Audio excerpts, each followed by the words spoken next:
Hola, hola, bienvenida gente curiosa, ¿cómo les va? Hoy estamos en el programa número 26 de La Curiosidad Liberó al Gato. Estamos con el primer Gustavo que voy a presentar, que es el miembro del equipo, Gustavo Hernández Barata o algo así. No, me olvidé de Beltrán, ¿no? Ahí está, Beltrán Hernández Barata. ¿Cómo estás? Hola, hola, ¿qué tal? Buen día, ¿cómo va todo? Muy bien, gracias. Y estamos con el invitado, un honor tenerlo acá. Yo lo considero mi amigo, no sé si él me considera a mí su amigo. Él está muy lejos, está en Israel.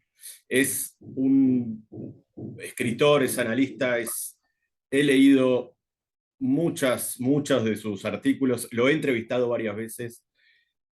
Todavía me queda leer un libro de él que tengo ahí en la gatera, que ya lo voy a leer y ya seguramente vamos a hablar de eso también. Gustavo Perednik, ¿cómo estás? Hola, un gusto estar con ustedes. Bueno, muy bien. Igualmente. El libro es el de Nisman, ¿no? ¿Cómo se llamaba el Bueno, vos libro? sabés que escribí dos libros sobre Nisman. Uno que fue un bestseller y es probablemente al que te referís, Matar Sí, sin que se Más note, tarde sin que se que note. fue el primer libro sobre Nisman y habla acerca de él mucho antes de su asesinato, pero vaticinando el asesinato. Y eso hizo que cuando Nisman fuera efectivamente asesinado, el libro se transformara en un bestseller y fue traducido después al inglés, etc. El segundo libro habla del asesinato de Nisman. Fue una especie de corolario del primero y se llama Morir por la Argentina. Esos son mis dos libros acerca de Nisman. Por supuesto tengo varios más, pero que no tocan temas relacionados con lo que nos mueve hoy, que son las relaciones internacionales, etc. Son muy Son más bien recomendados. filosóficos o de narrativa. Los libros me fueron recomendados por muchas personas, pero por falta de tiempo todavía no pude leerlos, pero lo voy a leer. Y obviamente, si alguien quiere enterarse de lo que pasó con el atentado a la AMIA acá en Buenos Aires y después con el asesinato de Nisman, bueno, vale la pena leerlos. Y relacionado con esto, obviamente está Irán, ¿está bien? Que es el tema que hoy nos compete para hablar con vos. Vemos hoy que hay en estos días manifestaciones, represión, muertos en Irán por una mujer que no quiso llevar o no, por error no llevaba el velo de la manera que los gobernantes deciden. Una verdadera locura, ¿no? Un gobierno absolutamente desquiciado y absolutamente totalitario también. Pero ¿cómo era, para ir más o menos un poco más cronológicamente, para la gente que no conoce y solo sabe de lo que es Irán hoy con este régimen, después de la Revolución Islámica del 79? ¿Cómo era antes Irán, antes de la Revolución Islámica, cuando ascendió esta gente al poder? Bueno, era un país que intentaba modernizarse. El Shah de Persia había iniciado lo que llamó la Revolución Blanca, esta de disminuir la burocracia, modernizar el país, frenar a las fuerzas islamistas que intentaban convertir a Irán en una teocracia como es hoy en día. Terminaron ganando las fuerzas más retrógradas. La revolución se produjo de alguna manera por el abandono del Shah por parte de Occidente, que es un fenómeno que se da reiteradamente. Sobre todo Francia tiene muchas veces un gran protagonismo en este derrotismo sistemático frente a las fuerzas oscuras. La revolución, como bien decía, fue al comienzo del 79, pero se gestó todo el año previo en París. Ahí estaba residiendo el Ayatollah Khomeini. Desde ahí fue a Irán y recibido como un héroe por las fuerzas más violentas, y al poco tiempo fue el plebiscito que transformó a Irán en una teocracia, con un líder supremo que en nombre de Dios gobierna el país, que es él, y después con algunos formalismos democráticos que permiten que de tanto en tanto se elija a un presidente que no sé si la gente sabe, que muchas veces se llama sistema electoral. Aquí el 90% de los candidatos son censurados, prohibidos, vetados por las fuerzas revolucionarias islámicas, y por lo tanto nadie elige nada, es decir, hay que elegir entre la cólera y el cáncer y muchas veces gana el cáncer. Cuando uno está sometido al miedo, aún en una situación donde te dan para elegir, cuando sabes que cualquier tipo de maniobra equivocada puede costar tu vida, también obras en consecuencia. De todos modos, yo corregiría lo de totalitario, porque vos sabés que Reagan en su momento hizo una clara diferencia entre los regímenes totalitarios, como por ejemplo el de Corea del Norte, y las dictaduras. Y una dictadura puede ser muy violenta, muy agresiva, muy asesina, como la de Irán, muy oscurantista. Pero en el país todavía quedan bolsones de personas que se pueden revelar, expresar. Y es obvio que esto está ocurriendo ahí. Cuando el régimen es totalitario no hay manera, la gente tiene miedo de respirar, no tiene contacto con absolutamente nada. Del exterior, en Irán, por ejemplo, esto no ocurre. Curiosamente, no consiguen cerrar todos los canales de comunicación con el exterior, algo que muchos no saben. El canal de radio israelí en persa tiene miles y miles de oyentes en Irán que le escriben constantemente, nosotros no tenemos nada en contra de ustedes, queremos ser amigos, etcétera. En un régimen totalitario absoluto, donde no hay ningún recoveco en donde respirar, esto sería imposible. Por eso yo diría que el islamista de Irán es una dictadura brutal, teocrática, que se impone. Vos también señalaste que Mahsa Amini, esta joven de 22 años, que hace poco más de un mes fue capturada en la calle por lo que se llama el Irshad. Este es el mecanismo más brutal, más medieval que tiene. El Irshad es la policía de la modestia. Es decir, gente que está recorriendo las calles o se meten en bares o donde fuere para ver que las mujeres estén vestidas modestamente. Si no lo están, pueden golpearlas en el momento, detenerlas en el momento, llevárselas, por supuesto, sin juicio, sin abogados, sin nada, porque así las descubren. Esto es parte de la vida cotidiana de Irán, no es una novedad. Lo que ocurrió hace un mes, concretamente el 13 de septiembre, en una estación de metro de Teherán, es que Mahsa Amini, de 22 años, fue detenida en la calle por no tener bien puesto el hijab, el pelo en el pelo, por no tenerlo correctamente puesto, pero después fue golpeada y en la estación de policía de esta policía de la modestia y la mataron. Les entregaron el cadáver a la familia diciendo que había muerto de un paro cardíaco. Esta joven no había tenido ningún antecedente de mala salud y además le entregaron el cadáver lleno de golpes por todos lados. Por lo tanto, eso fue la chispa que hizo estallar las manifestaciones que vemos hoy en día, con una valentía por parte de las mujeres que realmente es admirable. En un régimen como el que acabamos de describir, salen a la calle, se quitan públicamente el velo, a veces lo queman para mostrar su descontento con esta represión brutal. No podemos saber en qué va a terminar esto, pero aventuro pronósticos nada optimistas. Y si me permitís, si me permiten, comento por qué. Primero porque hay un precedente muy claro. En el 2020 y 2021 hubo manifestaciones populares en contra del régimen en Irán, que terminaron con más de 1000 muertos en las calles, porque fueron baleados por las fuerzas policiales. Cuando un régimen, una dictadura de esta naturaleza, genera, como es esperable, una revuelta interna, si el ejército le es absolutamente fiel, como es el caso, y no hay ninguna ayuda extranjera, no tiene ninguna posibilidad de triunfar, por más que abarque a la gran mayoría del país. Y las dictaduras militares las vemos por doquier, así. En Venezuela y en Cuba son dictaduras militares. La religión ahí en Cuba es un poco distinta de la religión del islamismo, pero es un marco religioso también, donde hay libros sagrados, hay grandes profetas, hay verdades irrefutables, nadie puede decir nada, es un país dogmático. Es una dictadura militar, no hay otra definición.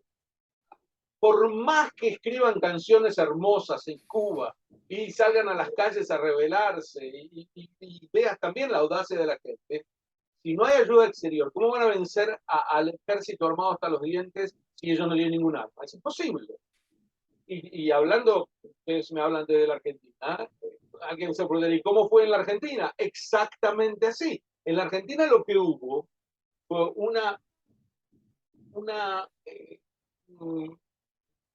descuido tan grande por parte de los dictadores que se jugaron contra Inglaterra. Entonces, nadie duda de que con toda la justicia que pudiera tener el reclamo argentino a las Islas Malvinas, fue la derrota de la dictadura militar en la Argentina lo que trajo la democracia. Es decir, esto es clarísimo. ¿Y hubiera podido caer la dictadura en la Argentina sin una guerra contra alguien que los empujara desde afuera? A mí me parece que no. Cuando el monopolio de las armas está en un sector, por más que este sector sea minoritario y represente los intereses de una pequeña minoría represora, cuando nadie tiene armas para oponérsele no hay forma de salir. Entonces, volviendo a Irán, yo creo que el precedente del 2020-21, con las manifestaciones que fueron reprimidas y derrotadas, nos permite suponer que puede pasar lo mismo ahora porque no hay ninguna ayuda del exterior con los rebeldes. Bueno, me excedí un poco. No, está bien. Lo extraño de Irán, un país que yo siempre miro, ¿no?, a la población y me parece bastante raro. Yo siempre digo la revolución. También tuvo su éxito, ¿no? En el 79. Llegó al poder y lo mantiene hasta hoy.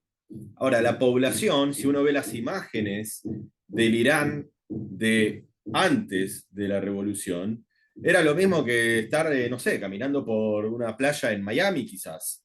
La libertad que tenía la gente. En alguna medida, tenés razón, y en alguna medida todavía hay sectores sociales en donde esto se sigue dando. Por ejemplo, hace poco el presidente iraní visitó la Universidad de Teherán y fue recibido a los gritos.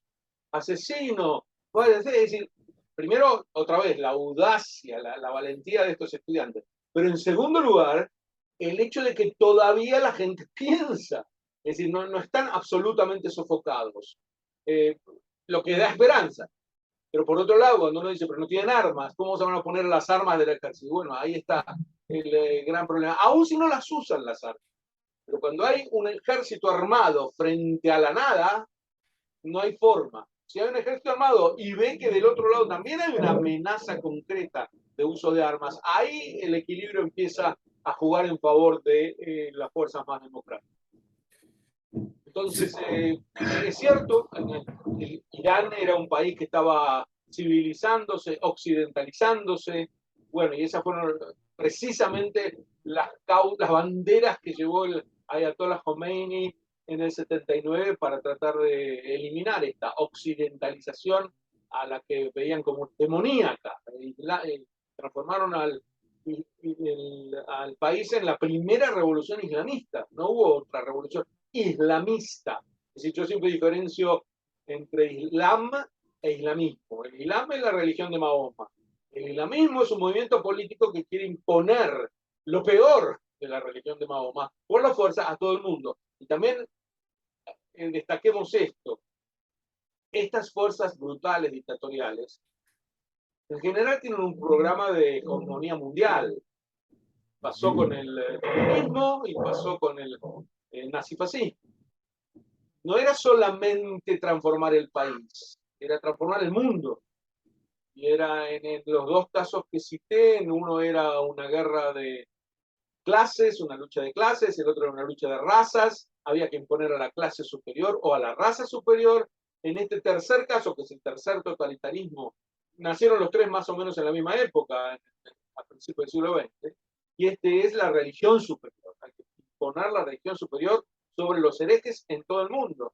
La constitución de Irán, el Irán islamista, redactada por Hussein al-Montezeri, dice claramente que ellos quieren exportar la revolución islamista al mundo entero. Y así, para los argentinos que nos están escuchando, llegó Mohsen Rabbani a la Argentina con esas intenciones, islamizar tanto como se pudiera. Concretamente lo que llevó a cabo fue los atentados contra la embajada de Israel. Es, Esto lo descubrió Nisman y pagó con su vida el descubrimiento. eso me llama la atención, ¿no? O sea, vos tenés un régimen islamista que quiere exportar el islamismo, por decirlo de alguna manera, y que en nombre del Islam, ¿no? Obviamente, por más que sea, siempre va a ser en nombre del Islam. Pero, por otro lado, vos tenés una población que es, si la ves, dirías todo lo contrario. Entonces, la revolución en el 79 fue un golpe de Estado, un grupo poderoso que se hizo con el poder y lo mantuvo, o fue apoyado el golpe, digamos, por la población. Y si después, una vez en el poder, a medida que iban restringiendo libertades, oprimiendo, la población siguió manteniendo ese apoyo o se fue reduciendo. Yo creo que está bastante reducido. Por supuesto, hay una pequeña minoría que apoya al régimen, pero es un régimen que, insisto, cuenta con el poder militar y por lo tanto puede imponerse como quiera, donde quiera, cuanto quiera.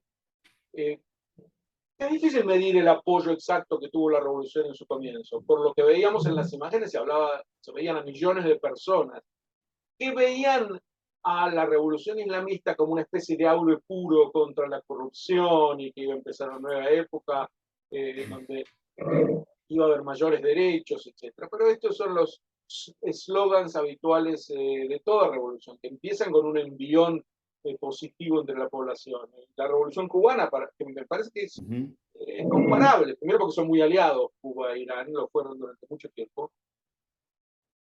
También comenzó con gran apoyo popular. ¿En qué sentido? Bueno, parecía que ahora venía la alfabetización para todo el país, ahora se terminaba con la corrupción del anterior, pero claro, en la medida en que las libertades se fueron coartando y no al revés, el apoyo popular fue decreciendo pese a la represión, pero ya era tarde, porque otra vez el monopolio de las armas hizo que nadie pudiera levantar cabeza. Entonces la canción, en este momento me escapa el nombre del poeta cubano que escribía, y al que asome la cabeza, duro con él, Fidel, Fidel, duro con él. Una vez que esto ocurre, lo cantan y lo cantaban con todo orgullo, es muy difícil seguir oponiéndose. Gustavo. Sí, Irán, luego de la revolución y sobre todo después de la guerra que tiene con Irak, empieza un proceso de expansión de influencia, primero regional y después internacional. Y a fines de los 80 ya era bastante fuerte la presencia en el Cono Sur, concretamente en la Argentina. Bueno, desde la mezquita Altahuid, este señor Rabbani, digamos, tenía mucha influencia, incluso muchas relaciones dentro del peronismo. Es interesante resaltar un dato anecdótico histórico, que cuando baja del avión Khomeini en Teherán, cuando vuelve del exilio, la tercera o cuarta persona que baja es un señor que se llama Héctor Villalón, que es argentino, y era dirigente peronista. Esa influencia, digamos, ¿cuál es el peligro real para la región de esa influencia, más allá de los atentados y más allá del asesinato de Nisman? ¿Cuál es el peligro real de esta gente por estos lares? Bueno, es excelente lo que planteas, porque primeramente la penetración iraní en América Latina tiene un nombre, y ese nombre es Chávez. Fue Chávez el embajador de los ayatolas en Latinoamérica. A ellos ganaron la lotería, nunca pensaron que en un lugar tan lejano, repentinamente les iba a surgir un aliado tan incondicional. Bueno, no lo llamemos incondicional, era cambio de dinero permanente, de petróleo, pero de todos modos un aliado tan fiel más que incondicional. Y fue Chávez el que, cuando murió Néstor, convenció a Cristina de que había que cambiar la política exterior argentina y hacerla de alguna manera, es un poco exagerado el término, pero pro-iraní. Es decir, no podemos seguir peleados con Irán toda la vida, hay que cambiar el disco, dejar de acusarlos, dejar de acusar a los iraníes, hay que acusar de los atentados, hay que empezar a acusar a alguien más, por lo tanto hay que crear una nueva narrativa sobre lo que ocurrió en la Argentina, etcétera, etcétera, etcétera. Ese es básicamente el tema de mi libro Morir por la Argentina. Pero cuando esto se da, ¿en qué consiste esta penetración iraní? Gustavo, ¿qué es lo que vos planteás? Porque a nadie se le ocurre que lo que va a ocurrir en la Argentina es que van a obligar a todas las mujeres a llevar el hijab, o que va a haber una policía de la modestia que las va a golpear en la calle si no tienen mangas largas o si no cubren todo su cuerpo. Eso no va a ocurrir, obviamente. Y precisamente muestra cuán alejado está el Islam del islamismo.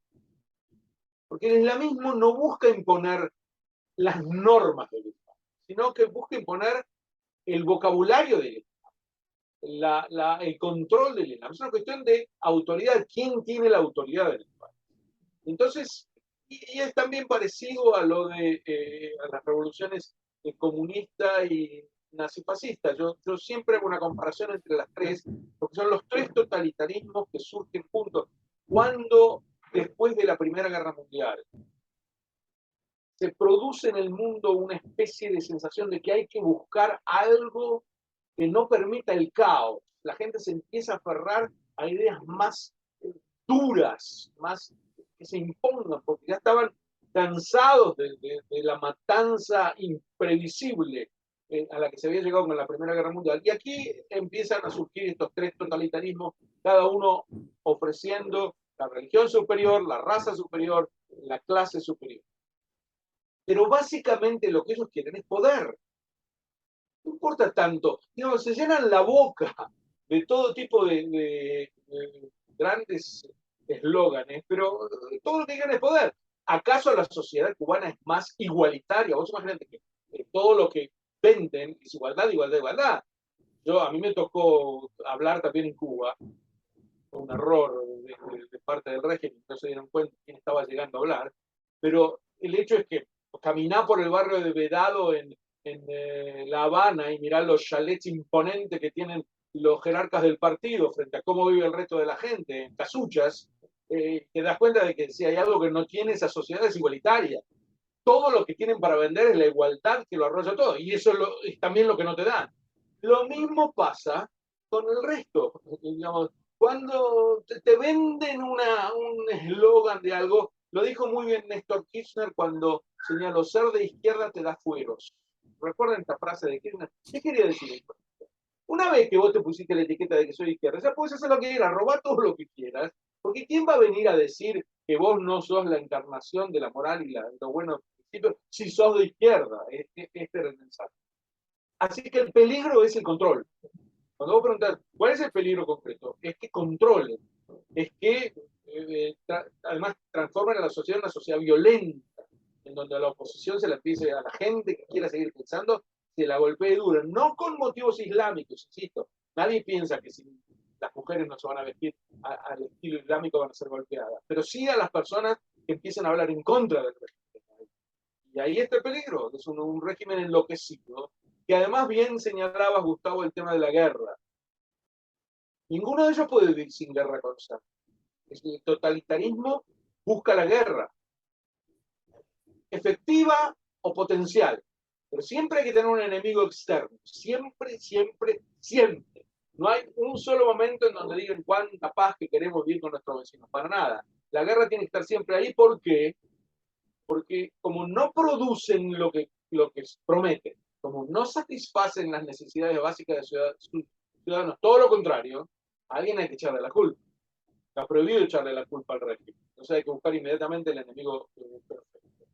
En el caso de Irán, el enemigo número uno es Israel. Y esto viene, vos imaginate, un país que no tiene ni frontera, que ni intereses contrapuestos, ni nada, pero aprovechan la mitología en contra de los judíos, lo aplican a Israel y es Israel el país que domina el mundo y todos los mitos estos que han producido tantas muertes a lo largo de la historia. Y esta judiofobia de los ayatolas viene desde muy lejos, cuando ellos se oponían al Shah. El ayatolá Khomeini lo llamaba un agente judío al Shah.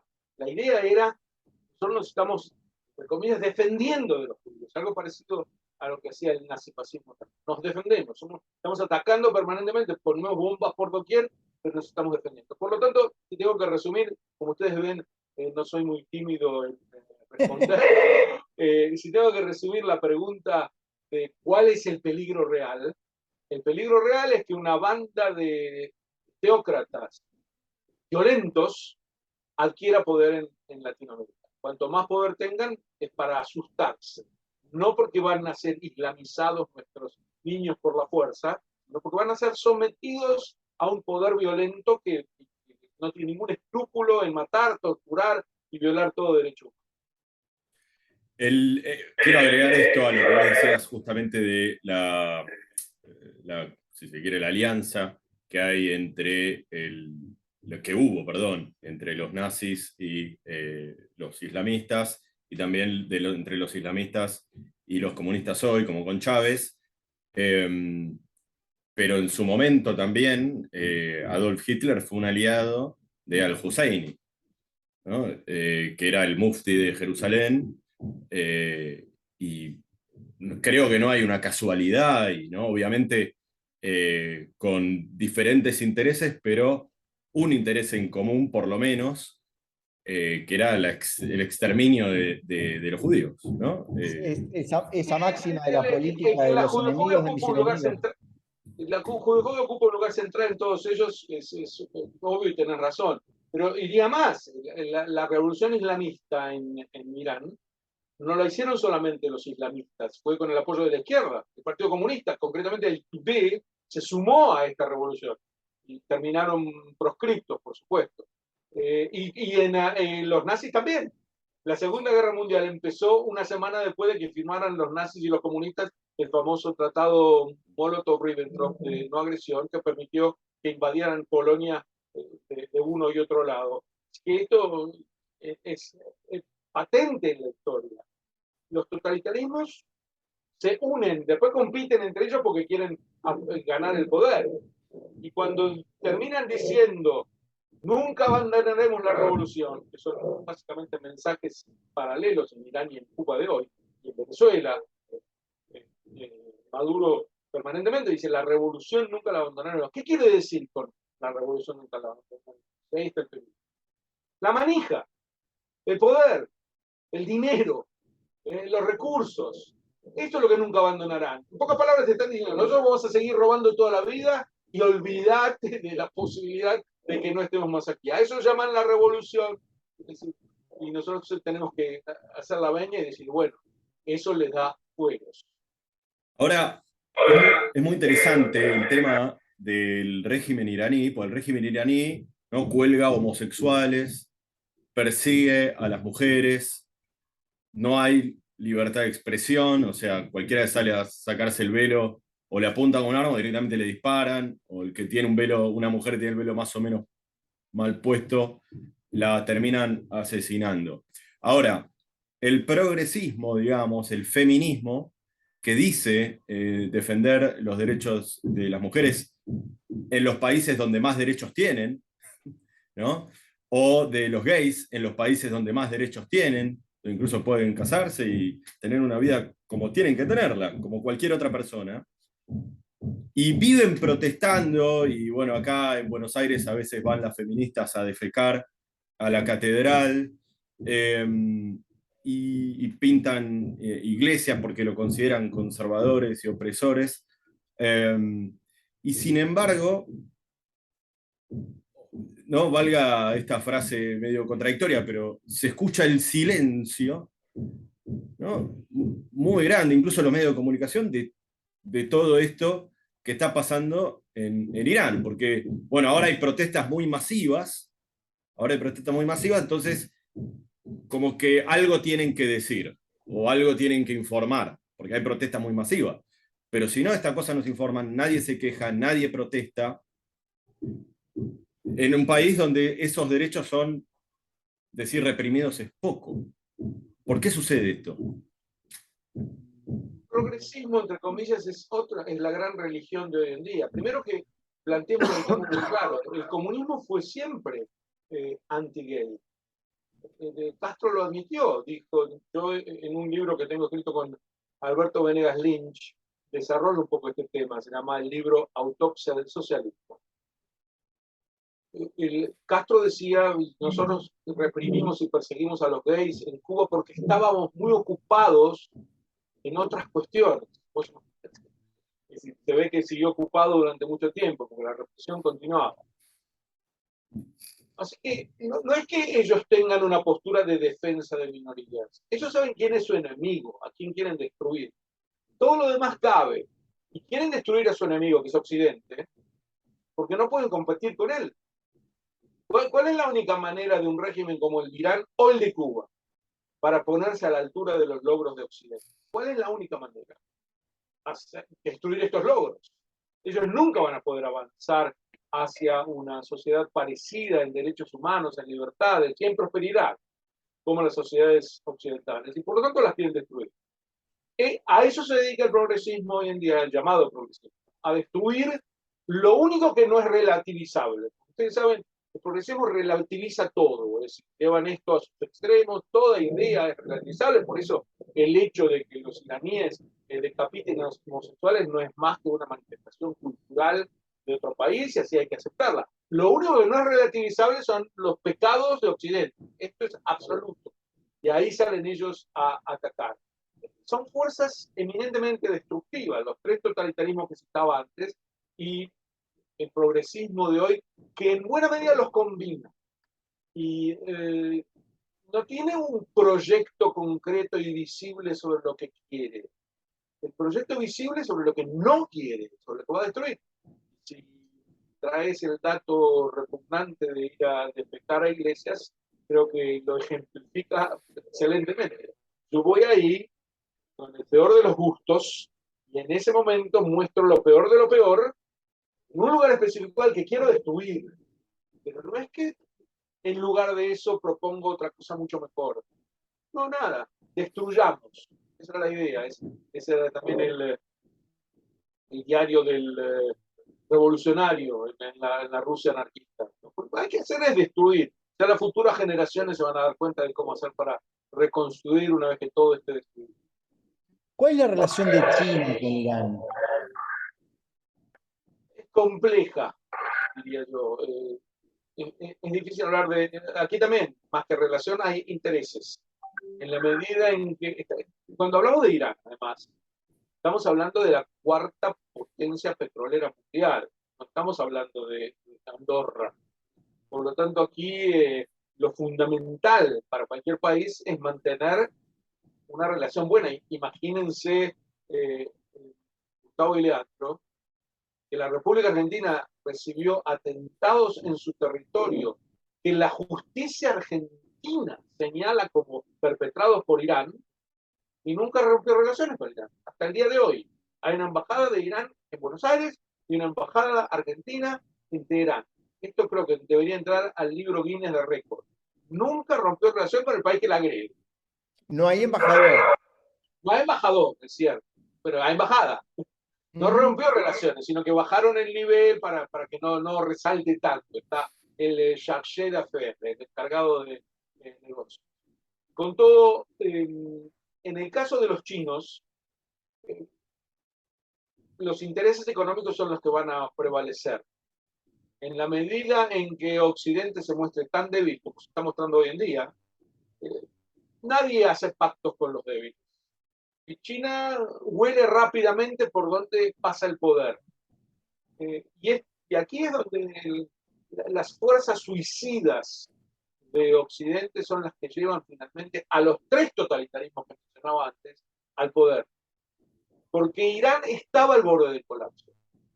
Durante el gobierno de Donald Trump, se habían establecido medidas económicas que estaban ahogando al país. La oposición iraní agradecía esto, ya veían el final de los ayatolás, decididamente el final de su proyecto nuclear, que hoy en día ha recobrado mucha más fuerza, ya están avanzando cada vez más hacia tener armas nucleares. Es otro tema, el tema de la gente en el mundo no se da cuenta de lo que significa que alguien como Stalin o como Hitler o como Mussolini o como el Ayatollah tenga armas nucleares, aunque nunca las use, aunque nunca las use. Es tener al mundo en su bolsillo. Imagínense lo que está pasando en Corea del Norte, que nadie se atreve a mover un dedo, nadie se atreve a nada porque tiene un miedo pánico de que este régimen enloquecido pueda algún día usar armas nucleares.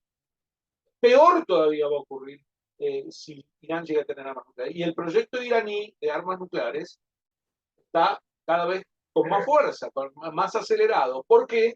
Porque Estados Unidos ha decidido con este nuevo gobierno volver a la negociación, a la pacificación, a la contención. Y esta es la receta que en la historia humana ha mostrado una y otra vez, sin ninguna excepción, que lleva a la guerra en las peores condiciones. Como decía Churchill, teníamos que optar entre la guerra y la vergüenza cuando firmaron los acuerdos de Múnich con Hitler. Teníamos que optar entre la guerra y la vergüenza, optamos por la vergüenza y por eso vamos a tener guerra.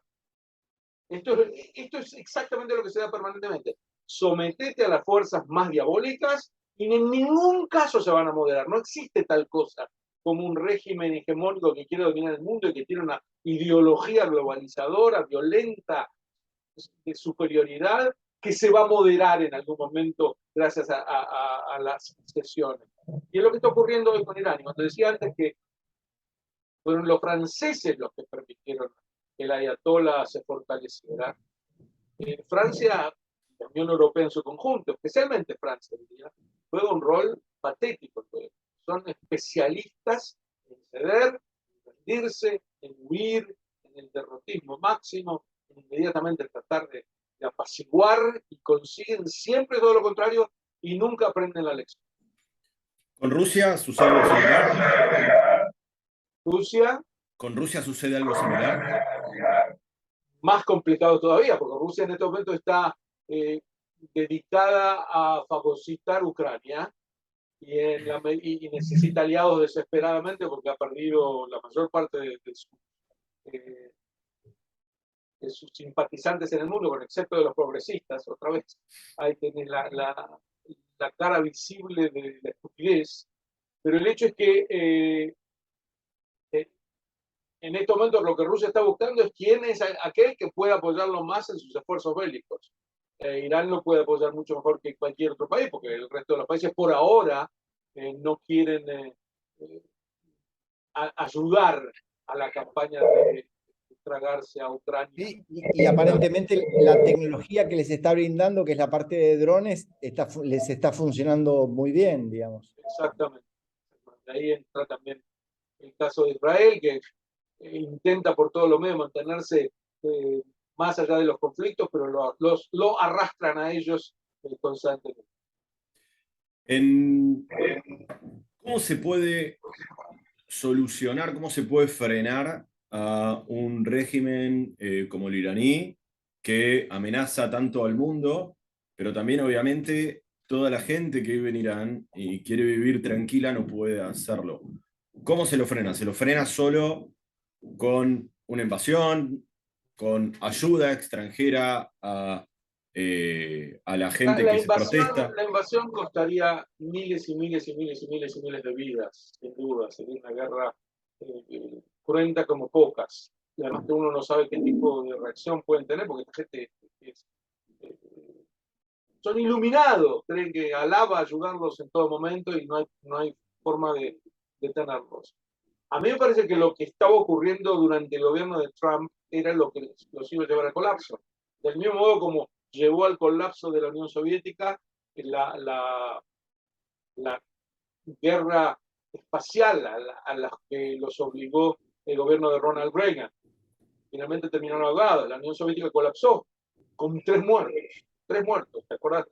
No, ustedes eran muy jóvenes, pero la No, no, pero manifestación tratando de defender al régimen, murieron 3 personas. Eso fue todo lo que era impensable cuando yo era adolescente, que la Unión Soviética colapsara, era absolutamente impensable. Y repentinamente las presiones económicas hicieron que así fuera. El régimen de los ayatolás estaba en el mismo camino, estaba en el mismo camino. Estados Unidos se había retirado del acuerdo nuclear con ellos, es decir, no permitía ningún avance del acuerdo de armamento nuclear, y además le imponía sanciones que los ahogaban. Pero el nuevo gobierno retiró esas sanciones y trata de apaciguar con un acuerdo corregido. Hay altibajos, hoy en día parece que no van a firmarlo, pero con todo, no hay una confrontación. Lo que hay que hacer, y confrontación, insisto, no quiere decir invasión, quiere decir una amenaza muy visible de que van a usar las armas si no tienen salida desde Occidente. Tiene que ser claro, no una vana expresión como la de Obama. Recordarán que dijo que cuando el régimen sirio usara armas químicas, esa era la línea roja y jamás permitirían eso, y si usaran armas químicas, Estados Unidos iba a intervenir. Usaron armas químicas y salió con un discurso patético donde titubeaba en la televisión y decía, y como ahora se ha cruzado la línea, voy a llevar esto a debatirlo al Congreso. Y nada más. Entonces, cuando uno sabe que del otro lado tiene a un tigre de papel, que no va a hacer absolutamente nada, que está envalentonado, en cambio, si tiene a una fuerza que advierte que va a ser utilizada si te mueves, en ese momento empiezan a moderarse, no porque quieran, sino porque no tienen otra salida. Creo que esa es la mejor receta para que cayera el régimen de los ayatolás tarde o temprano. Hoy en día estamos muy lejos de esa posibilidad, así que me cuesta pensar en otras. Lo que sí me queda claro es que sin ayuda externa, el pueblo iraní, por más valiente que sea, no va a poder derrotar a este régimen opresor. ¿Y qué sí, para...? Sí, dale. no. Hay una duda que tengo y que quería tratar de ver si por ahí es una exageración mía o es una posibilidad más o menos concreta, y eso me explicaría un poco qué es lo que hace esa gente en América Latina. Y es, hay un pensador geopolítico brasilero que se llama Luis Moniz Bandeira, que escribió un librito que se llama Argentina, Brasil y los Estados Unidos, donde, retomando una vieja idea de Hegel, dice que el conflicto definitivo en Occidente va a ser un conflicto entre América Latina y los Estados Unidos. Y cuando uno mira el régimen de Venezuela, digamos, entre otras cosas, armándose hasta los dientes y con asesores militares de todos lados, también de la República Islámica, yo me pregunto si la alianza entre el nacionalismo, digamos, latinoamericano, la izquierda latinoamericana, y todos estos regímenes exóticos como el de la República Islámica o incluso el chino, o el ruso, no apuntan todos a terminar convirtiendo a América Latina en un campo de batalla, digamos, y ahí sería el peor escenario para todos nosotros, por este lado. ¿Cómo? Mira, todo es posible. No veo en dónde estallaría esa batalla mundial, en qué lugar, pero queda claro de lo que decís, Gustavo, que los regímenes de izquierda tienen algo en común, en todos, incluso en los Estados Unidos, y es que dilapidan los recursos, porque como producen mucho menos, tienen que aumentar impuestos, no saben qué hacer para seguir manteniendo una burocracia, crece y crece y crece, porque al primo en los cargos, más gente en los cargos, aumenta el Estado, aumentan los impuestos, no producen más, producen menos, entonces terminan estallando, hasta que viene un régimen que genera una economía que produzca, que disminuya la burocracia, que permita que se expanda el sector privado y ese crea nuevamente riquezas, y un ciclo de nunca acabar, pero la gente no termina asimilando que fue lo que ocurrió previamente porque vienen con estas supersticiones de que antes vivíamos mejor y ahora si nos dan la manija nuevamente, y todo, bueno, es un ciclo de verborragia que conocemos en todos los países. Y lamentablemente Esto se está dando hoy en Latinoamérica, Colombia y en Chile, países que hasta ahora, y no sé qué va a pasar en estos días en Brasil, que estaban resurgiendo. Alguien lo llamó en un artículo en un diario, creo que chileno, que se llamó El suicidio de Chile después de la selección. Lo que ocurrió ahí es que Chile venía muy bien, pero las supersticiones que hacen que la gente reaccione instintivamente y con el fantasma de la igualdad que van a imponer, que nunca llega, porque obviamente los seres humanos son desiguales y nunca se va a poder imponer igualdad. Hay una sola igualdad que pueden imponer, y es destruyendo la riqueza, no a los ricos, destruyendo la riqueza. Y hay algunos que se jactan de que eso tiene que ser. Chávez decía permanentemente que tiene de malo ser pobre, tendríamos que ser todos pobres. Si me permiten decir algo más, el Papa repite, Sí, sí. no hay una especie de empatía para con los pobres y tratar de ayudarlos. Es una ensalzar la pobreza. Tenemos que ser más pobres. Parece un delirio, pero lo estamos escuchando permanentemente. Entonces, si esto realmente se expande y se instala en Latinoamérica, este mensaje y estos regímenes que destruyen los recursos y que no tienen forma de producir más y que por lo tanto se lanzan como fieras contra su propia población para exprimirlos y exprimirlos, si esto se instala, va a estallar la guerra que vos planteabas, pero no sé muy bien quiénes van a ser los que combatan de uno y de otro lado. Ese era el dato que me faltaba. ¿En qué lugar y quiénes son los ejércitos que se van a combinar de uno y otro lado? Sí, en realidad lo que parecería es que empiezan a mezclar todo con todo, entonces tenemos al narcotráfico mezclado, digamos, entonces es como se va degradando se van degradando las sociedades, vamos alcanzando niveles de miseria más que de pobreza antes no vistos. Y en la mente Lo del narcotráfico es un ejemplo excelente de lo que yo venía diciendo. Cuando vos estás pegando manotazos por todos lados porque no sabés de dónde podés sacar más recursos para mantener a una burocracia leviatanesca que se impone por todos lados, ¿cómo vas a liquidar el narcotráfico si es una fuente de ingreso permanente? Entonces todo viene, todo vale, todo crimen, todo delito. Corea del Norte vive básicamente hoy en día de la esclavitud.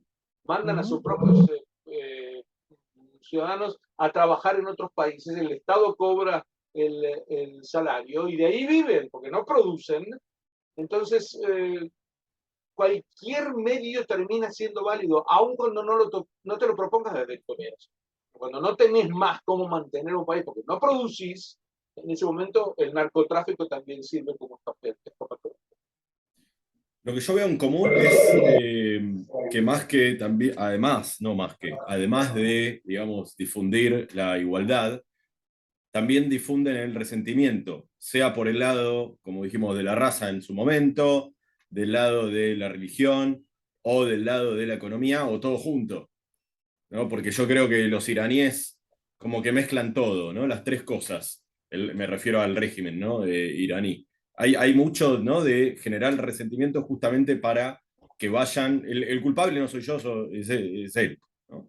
Y aparte muy bien descrito como resentimiento. El resentimiento social es fundamental. Tenemos que tener un enemigo constante al que poder achacarle todos los males y contra el que desviar todas las fuerzas sociales. ¿De quién escuchás mensajes de paz y armonía? De ninguno de estos, ni de los islamistas, ni de los nazifascistas, ni de los comunistas. Pero tratar de generar una sociedad en donde la gente tenga ganas de vivir, sea feliz, sea fraterna, y nos llevemos bien unos con otros, encontrar los intereses que nos unen. Después todos somos todos miembros de la única raza, nuestra única especie es la especie humana. Y debería esto ser suficiente para alentarnos a estar unos con otros, tratando de generar un mundo mucho más libre y mejor y creativo y productivo, pero no, el resentimiento es la receta constante. Y, En Argentina esto es tan visible, pero tan visible. los, los países, digamos, islámicos pro-occidentales, que son, digamos, enemigos jurados de Irán, ¿no? que también tienen, digamos, problemas con los derechos humanos, no tanto como en Irán. Digamos, no cuelgan a los gays, pero digamos que tampoco les dan No, tanta... ¿por qué no? En muchos casos sí. No, sí, sí, en muchos casos sí, pero en otros no, digo, no los cuelgan, pero sí los Bueno, persiguen, ponele, o no los no, dejan. pero no, ahí viene la diferencia entre islam e islamista. Leandro. No son, el Marruecos es un país islámico, pero no es islamista, no intentan poner el islam en todos lados, y además que la ley del país no es la sharia. Entonces, hay niveles, y hay algunos países en donde si viajas ni te das cuenta que son son islámicos por una tradición cultural. El problema no está con el islámico, el problema está con el islamista, que es distinto y es lo que. Y en estos momentos el gran imperio islamista del mundo es Irán, no otro. No hay, que genera una guerra. Claro, vos dirás, pero hay países sunitas, chiitas, Arabia Saudita. correcto, donde que no son perlas de derechos humanos. Es cierto, sí. Nadie dice que necesariamente sean perlas de derechos humanos, pero es distinto cuando el país viola los. Alguien dirá, es un poco insensible lo que voy a decir, pero creo que se puede tratar. Es distinto cuando un país tiene un régimen que viola los derechos humanos y otro tiene un régimen no solamente que los viola, sino que los quiere violar en el mundo entero. Y expandiéndose, la diferencia es muy clara. Y para ir cerrando ya, no sé si estás con optimismo o con pesimismo. ¿Sos optimista? ¿Sos pesimista? En el largo plazo, ¿eh? Mira, yo básicamente soy siempre optimista. Confío en el ser humano. Confío en que prevalezca primero la razón, la buena voluntad de la gente, pero hubo casos históricos en los que lo mejor fue destruido por las fuerzas más bárbaras. Es decir, a largo plazo vamos a estar mejor.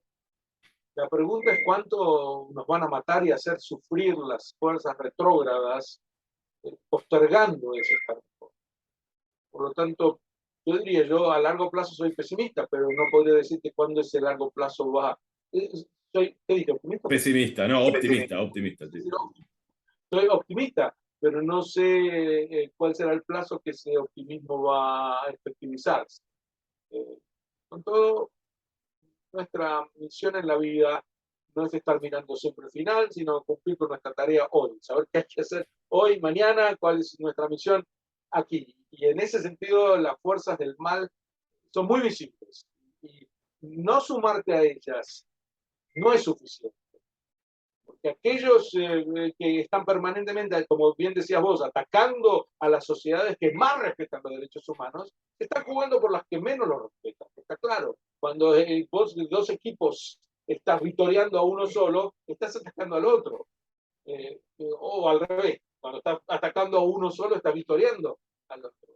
Y aquí hace falta jugar, ¿cierto? Por las fuerzas que llevan verdaderamente a la prosperidad humana, a la mayor creatividad, a la mayor libertad, y sin esperar grandes utopías y entelequias que mañana todos vamos a estar mucho mejor y la sociedad igualitaria de los seres humanos. Esto nunca ocurrió, nunca va a ocurrir, y además que ¿quién quiere que los seres humanos nos transformemos en un hormiguero en donde todos sean pequeñas hormiguitas que trabajan exactamente igual? Queremos una humanidad plural, distinta, policromática y tanto como sea posible, feliz. Bueno, muchísimas gracias, Gustavo. Te despedimos. Nosotros, como siempre, tenemos al final del programa, cuando se va el invitado, las conclusiones, que obviamente después las vas a ver cuando subamos el programa. Así que te agradecemos mucho por haber estado acá y por habernos enseñado tanto. Un gran gusto. Hasta cualquier momento. Que andes bien. Igualmente. Bueno. Dale, Gustavo, arrancá con tu conclusión. Se extraña Walter. Se extraña a Walter, sí, no lo mencionamos. Primera conclusión, se extraña Walter. Esa, Walter que, bueno, tuvo que trabajar hoy, obviamente, horario diferente, porque hablamos con alguien que está en Israel, no lo íbamos a hacer, no le íbamos a pedir que a las 3 de la mañana nos diera unas declaraciones, ¿no? Así que, bueno, y en este horario, la gente que trabaja, trabaja, nosotros que trabajamos más o menos, podemos estar, o tenemos un horario más flexible, podemos estar acá por suerte haciendo el programa. Así que, Walter, te esperamos para el próximo. Ahora sí, conclusiones. Mis conclusiones. La mayor parte de las personas solo queremos vivir nuestra vida en paz, progresar, eh, no pasar dificultades económicas, criar a los hijos, llegar a una vejez digna, viajar, comer un asado los domingos, saludar a la vieja, qué sé yo. Todos tenemos, la mayor parte de nosotros lo único que aspira es a una vida sencilla, tranquila. Entonces vemos pasar al costado nuestro fenómenos raros que no comprendemos y que solo asumimos cuando es demasiado tarde. El Levante, zona que nosotros conocemos como el Líbano, era una zona súper próspera, occidental. ¿Sí? Beirut era la París del Medio Oriente. Y en pocos años se vio envuelta en un conflicto que nada tenía que ver con ella y terminó destruida para siempre. Invadida por, primero por refugiados palestinos, que refugiados los vamos a poner entre comillas, ¿no? Pero luego cooptada parte de su población por grupos cada vez más extremistas. Irán era una sociedad en tiempos del Shah Reza Pahlavi occidentalizándose. ¿Qué significa eso? Significa que aspiraba a que las personas que viven allí tuviesen una vida tranquila, cada vez más próspera, que pudieran estudiar, que pudieran crecer, que pudieran desarrollarse en libertad, que pudieran ser felices. Eso un día fue sustituido por un régimen que ve a las personas como instrumento de un fin superior. Lo mismo que les pasó a los rusos en el 17 o a los alemanes en el 33. No se dan cuenta hasta que es tarde. El problema es si nosotros no nos estamos dando cuenta hasta que sea demasiado tarde. Les pasó a los venezolanos, les pasó antes a los cubanos. Les está pasando a los chilenos, que están reaccionando de alguna manera, pero los chilenos están en serias chances de perder varias décadas de desarrollo, de crecimiento económico, de superación de la pobreza, de vida en libertad, de progreso, de sueño de la casa propia, de sueño de estudio, ¿sí? De vivir la vida sencilla lo mejor posible. Y la están viendo pasar. Y nosotros de alguna manera también la estamos viendo pasar, porque estamos dejando que pasen cosas que en el largo plazo nos pueden complicar muchísimo la vida. Muchísimo la vida. Que un grupito de inconscientes, a cambio de una pequeña salida económica a problemas coyunturales, vayan entregando cada vez más porciones de poder a otros que tienen, sí, una agenda totalmente distinta a la de ellos y que terminan asumiendo simplemente porque están en un baile y terminan condenando sus propios países a vivir vidas que son francamente miserables, francamente miserables. Entonces, la libertad exige la eterna vigilancia. Para no perder la libertad, tenemos que estar atentos y tenemos que ver estas cosas que parecen exóticas, las tenemos que ver como peligros y tenemos que militar contra ellas. Por eso, escuchar al entrevistado, ¿sí? que nos muestra, entre otras cosas, la faceta más terrible de la presencia iraní en la Argentina, que muchos se han tomado como chiste durante mucho tiempo, por lo menos hasta el primer atentado, hasta el atentado contra la Embajada de Israel, se lo tomaban como chiste y se tomaban los cócteles, digamos, un poco, digamos, muy conservadores en la Embajada de Irán y los viajes a Teherán como parte del turismo político de la juventud peronista, ¿sí? Bueno, esa gente, mucha de esa gente huyó espantada, pero otra simplemente dijo, no, ¿sabes qué? Bueno, fue una etapa de mi juventud y ya está, y sin embargo esa gente quedó, hizo daño, está, y cada vez estamos más enterrados en un baile que no es nuestro, pero que nos puede perjudicar mucho. Esas son mis conclusiones. Exactamente. Por eso yo, ahora voy con las mías, hice tanto hincapié al principio de la entrevista, pudo haber sonado reiterativo, pero hice hincapié en el tema de la población, ¿no? Uno veía a la población y dice, ¿cómo puede ser que llegue este gobierno, ¿no? A esa población? Porque si iba a Irán y veía a todas las mujeres poniéndose, digamos, voluntariamente el, el, el, el El hijab chador, o incluso el el hijab, burka, qué sé yo, algo peor, como las mujeres en Afganistán, y bueno, toda una población ultraconservadora, decís, bueno, está bien, uno entiende, la población quiere esto, pero la población no era así. Después hay otro tema, por qué la población llega a ser así, pero bueno, no importa. Pero la población no era así. La población era diferente. Estaban enojados con lo que hacía el Shah, que también era, digamos, un autoritario, corrupto, pero no era al lado de estos tipos, era Heidi, ¿no? Y por lo menos el país estaba bien, tenía relaciones con el mundo, las mujeres podían caminar libremente, estudiar. Entonces, ¿por qué? ¿Por qué se llega a esto? ¿Por qué se llega a esto? ¿Por qué se permite esto? ¿Por qué no se mete después de que pasó porque pasó? Voto, digamos, no voto, apoyo porque estaba enojado por el otro. Entonces, ¿por qué no se mete el mundo también? ¿No? Y no me refiero, como dijo Gustavo, a una invasión, pero sí a cortarles el chorro.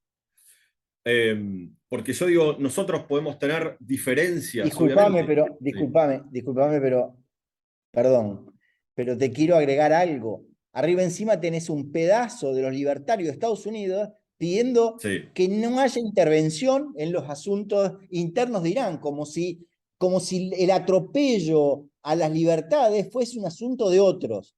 Sí, no, no. Hoy en día ese grupúsculo de libertarios está apoyando, aunque disimuladamente, a Putin en la guerra contra Ucrania, porque piden que nadie se meta y que, bueno, si los rusos toman todo, que lo tomen. Entonces, lo que yo digo es, obviamente que uno puede tener diferencias con un gobierno y que hay que ser crítico y que hay que estar permanentemente atentos.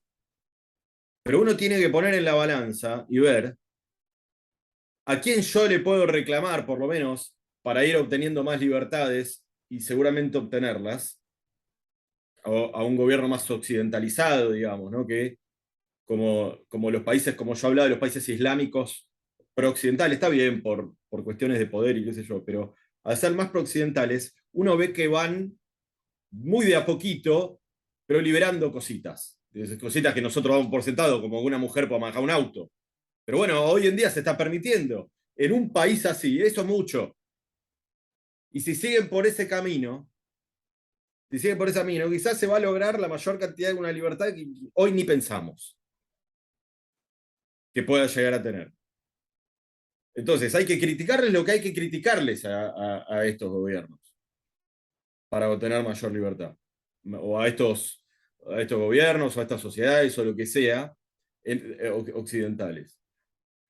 Pero colgar gays, matar mujeres porque no llevan un velo, asesinatos a mansalva disparando para todos lados porque salen con una pancarta a la calle.